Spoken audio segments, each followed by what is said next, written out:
Well, I think it's first fair to say that she didn't say Sri Lanka uses rape. She said there have been rapes in Sri Lanka. Now, this could actually be a reference to the LTT as well. Certainly, as far as I know, there's been no previous allegation except in Tamilnet, which occasionally goes a bit mad, of such suggestions. But I think the impression that would be created is, as you said, that this would be a Sri Lankan responsibility. And in that respect, I can only say that, this type of cyclic allegation without any basis comes up. I think in the case of Mrs. Clinton, we have seen this before. Very early on, she was reported to have said something at the behest of people. I think she denied it. But, she does have a reputation occasionally of getting carried away. And Mr. Obama has obviously forgiven her for what she said. So I think we should be the same and not take this issue too seriously.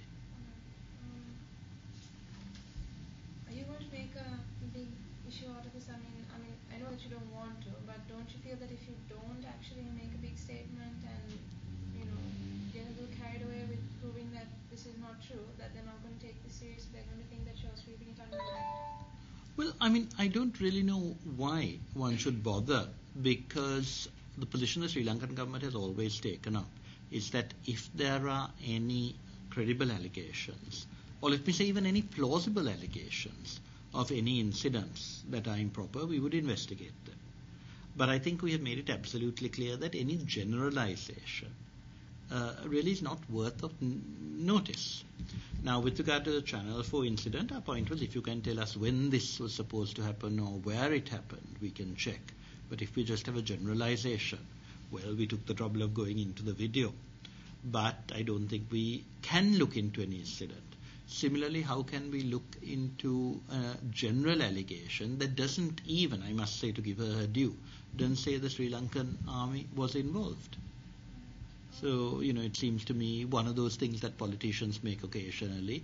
She wanted to get some sort of resolution to look into war allegations, and I'm afraid there has been a lot of pressure on her, we know, to say things about Sri Lanka. She succumbed. What measures have you actually taken to prevent such things from happening, sexual violence? Well, sexual violence has taken place in the camps, but it's been very much by individuals within the camps. This, unfortunately, is a phenomenon everywhere. Domestic violence, it's not only in this country, I was discussing with the Europeans, and they said the phenomenon all over the world is remarkable. Many of these things get quietened down. In a war situation where people are much more conscious, this does emerge. But we have not had a single allegation of any activities by our armed forces that have been of the nature of sexual violence or abuse of children. I had this last week. The Swedish ambassador came out in Geneva, came out with the suggestion that there were allegations of abuse by the armed forces of women and children in the camps. And I said, can you please tell me an incident? And he said, oh yes, we have some evidence. I said, can you give it to me? The next day I asked his assistant, and she said, oh yes, we're looking for it. I have sent him an email. I sent him a fax. Not a word. So, this type of, unfortunately the Europeans have completely forgotten their Christian ethics. There's a commandment saying you shall not bear false witness against your neighbor. And they're now carried away by this idea of freedom of information. But they have forgotten that the very basis of freedom of information is responsibility. And making allegations. We've had witch hunts, the McCarthy era, long before that. You had the real witch hunts where you make an allegation and some poor woman gets burnt at the stake. These are traditions that the West has obviously forgotten now. So what we've told them is a clear allegation can be looked at. Anything else, please, we will have to treat as complete nonsense.